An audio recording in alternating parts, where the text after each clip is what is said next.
Hi అండి, welcome back to our channel Niha ladies fashion. మీషోలో book చేసిన శారీ, ప్లెయిన్ శారీ తోటి మనం మంచి డిజైనర్ ఫ్రాక్ అనేది డిజైన్ చేసామండి. ఎలా డిజైన్ చేశాను ఏంటి అనేది ఇప్పుడు నేను చూపిస్తాను. అయితే శారీ మాత్రం కస్టమరే బుక్ చేసుకున్నారనమాట. మీషోలో బుక్ చేశానని చెప్పారు. మనకి ఒక పిక్ అయితే సెండ్ చేశారనమాట, ఒక డిజైన్ అనేది, అంటే ఎలా కావాలి ఏంటి అనేది. ఇప్పుడు నేను మీకు ఆ ఫోటో కూడా చూపిస్తాను. ఎందుకు చూపిస్తానంటే ఇది కాలర్ అనేది కొంచెం డిఫరెంట్గా ఉంటుంది అనమాట. ఇది కూడా చూడండి, 3 స్టెప్స్ అయితే వస్తాయి. కాలర్ వచ్చేసరికి చాలా డిఫరెంట్ అనమాట. చూసారు కదా, సేమ్ యాస్టీజ్గా మనం అలాగే డిజైన్ చేసాము. బాడీ వచ్చేసరికి ఇదిగోండి ఇలా అనమాట. అయితే వాళ్ళ పాపకే డిజైన్ చేయించారండి. ఇది 2 స్టెప్స్ కాలర్ అయితే వచ్చింది. కాలర్కి కూడా ఇలా స్కాలప్ అనమాట. అంటే ఫోటోలో అయితే వర్క్ వచ్చింది, కానీ మనం వర్క్ ఏం చేయలేదు, ఇలా స్కాలప్ చేయించాము. అంతా కూడా కంప్లీట్గా శారీ తోటే. ఫ్రంట్ అయితే ఓపెన్ పెట్టించానండి, ఎందుకంటే బ్యాక్ వచ్చేసరికి హై నెక్ వస్తుంది కదా, సో అందుకని ఫ్రంట్ వచ్చేసరికి ఓపెన్ అండి. ఇదిగో ఇలా ఫ్రంట్ చూసారు కదా, మంచి డిజైనర్ ఫ్రాక్ అనమాట.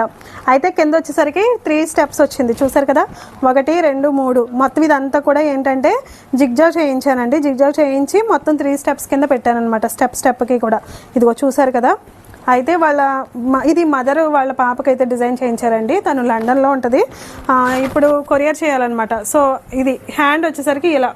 ఈ హ్యాండ్ ఏంటి అంటే చూసారు కదా, సేమ్ యాస్టీస్గా మనకి పిక్లో ఎలా అయితే వచ్చిందో అలాగా. లైనింగ్ ఏమీ వేయలేదండి, ఓన్లీ స్లీవ్లెస్ శారీ క్లాత్ తోటే మనం డిజైన్ చేసాము. కింద వచ్చేసరికి చిన్నది ఈ సిల్వర్ వచ్చింది కదా, ఈ సిల్వర్ బెల్ట్ అనేది ఇక్కడ చిన్నది, అంటే ఒక 1 ఇంచ్కి కూడా తక్కువ అనమాట. చిన్న బెల్ట్లా వేయించి మొత్తం ఇదంతా కూడా పైన వచ్చేసరికి ప్రిల్స్ వచ్చినాయి. ఇదిగో చూడండి, పైన ప్రిల్స్ అండి. స్లీవ్లెస్.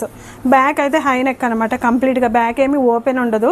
అంటే మరి ఓపెన్ లేకపోతే మళ్ళీ డ్రెస్ వేసుకోవడం కుదరదు కదా, సో అందుకని ఏం చేశాను అనేసి అంటే ఫ్రంట్ ఓపెన్ అనేది పెట్టాను అనమాట. ఫ్రంట్ ఓపెన్ పెట్టి ఫ్రంట్ హుక్స్లో అయితే ఇచ్చాను. ఇదిగోండి, ఇది అయినా బటన్స్ పెట్టుకుంటే బాగుంటుంది కదా, ఫ్రంట్ ఓపెన్ కాబట్టి. ఈ కాలర్ అయితే ఇదిగోండి, ఓకేనా. ఫస్ట్ చూపించాను కదా, అయితే ఇది శారీ తోటి డిజైన్ చేశాను కదా, ఎలా ఉంది అనేది చిన్న కామెంట్ చేయండి మర్చిపోకుండా. అలానే అంటే మీషోలో బుక్ చేశానని చెప్పారండి, కానీ డ్రెస్ డిజైన్ చేసిన తర్వాత ఎంత బాగుంది అంటే పర్సనల్గా నాకు కూడా చాలా బాగా నచ్చిందండి. నేను కూడా ఒకటి డిజైన్ చేయించుకొని ఒక వీడియో అయితే షేర్ చేస్తాను. చూసారు కదా, చాలా బాగుంది కదా. ఎందుకంటే మంచి డిజైనర్ ఫ్రాకు, అంటే శారీ మనకి తక్కువ కాస్ట్లో పడుతుంది కదా, ఫ్రాక్ వచ్చేసరికి మంచి డిజైనర్ ఫ్రాక్ అనమాట. అస్సలు ఎక్స్పెక్ట్ చేయడం కదా ఇలాంటివి ఇలా చేయించుకోవాలి అనుకుంటే. ఏదైనా అంటే క్లాత్ని బట్టి కాకుండా మనం స్టిచ్ చేసే విధానాన్ని బట్టి కూడా డ్రెస్సెస్ అనేవి కొంచెం మోడల్స్ అనేవి కూడా చాలా హైలైట్ అవుతాయి అనమాట. సో ఒకసారి ఇలా ట్రై చేయండి. ఒకవేళ మీకు ఎవరికైనా యూజ్ అవుతుంది అనుకుంటే ఈ వీడియోని సేవ్ చేయండి. అలాగే కొత్తగా ఎవరైనా ఛానల్ చూస్తున్నట్లయితే మర్చిపోకండి మరి నా ఛానల్ని ఫాలో అవ్వండి. వీడియో నచ్చితే లైక్ చేయండి. Thank you.